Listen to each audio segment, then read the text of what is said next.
FICCI cascade की report.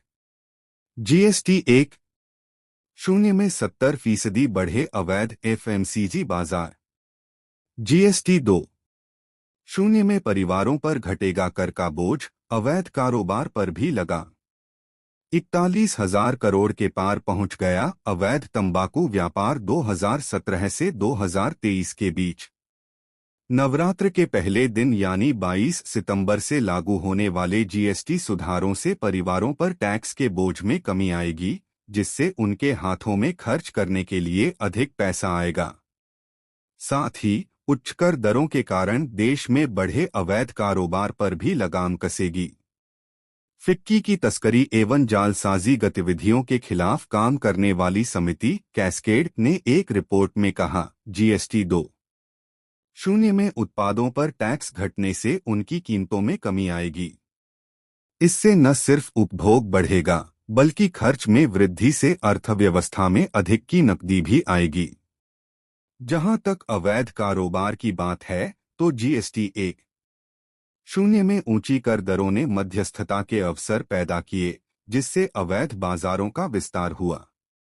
2017 से 18 से 2022 से 23 के बीच अवैध एफएमसीजी बाजार 70% बढ़ गए। पैकेज्ड खाद्य पदार्थों में अवैध कारोबार में करीब 100% की वृद्धि देखी गई। अवैध तंबाकू व्यापार 41,000 करोड़ के पार पहुंच गया। इस फलती फूलती समांतर अर्थव्यवस्था ने निम्न और मध्य वर्ग को असमान रूप से प्रभावित किया। सरकारी राजस्व को भी नुकसान पहुंचाया। एमएसएमई को कारोबार बढ़ाने में मिलेगी सहायता, जीडीपी में भी आएगी मजबूती। रिपोर्ट के मुताबिक जीएसटी की युक्तिसंगत दरों से उल्टे शुल्क ढांचे के कारण होने वाली विकृतियां दूर होंगी और एमएसएमई को अपना कारोबार बढ़ाने में मदद मिलेगी। साथ ही उत्पादों पर टैक्स घटने से उनकी कीमतों में कमी आएगी। इससे न सिर्फ उपभोग बढ़ेगा, बल्कि खर्च में वृद्धि से अर्थव्यवस्था में अधिक नकदी भी आएगी।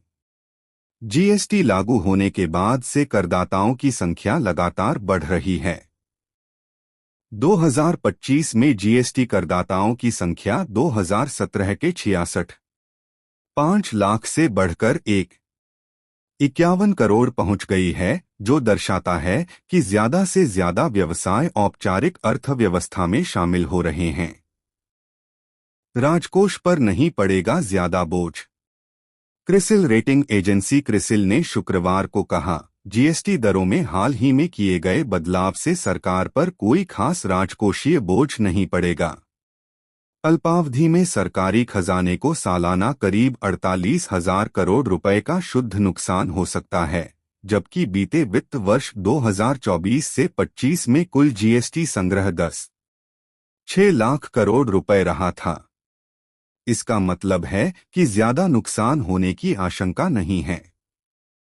रिपोर्ट में कहा गया है कि जीएसटी दरों के युक्तिकरण से पहले सरकार को मिलने वाले राजस्व का अधिकांश हिस्सा 70 से 75%, 18% के कर स्लैब से आता था।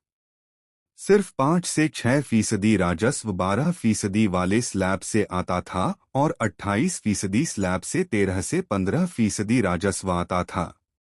अब 2 स्लैब वाले जीएसटी से ज्यादा वस्तुओं और सेवाओं को औपचारिक दायरे में लाया जा सकता है।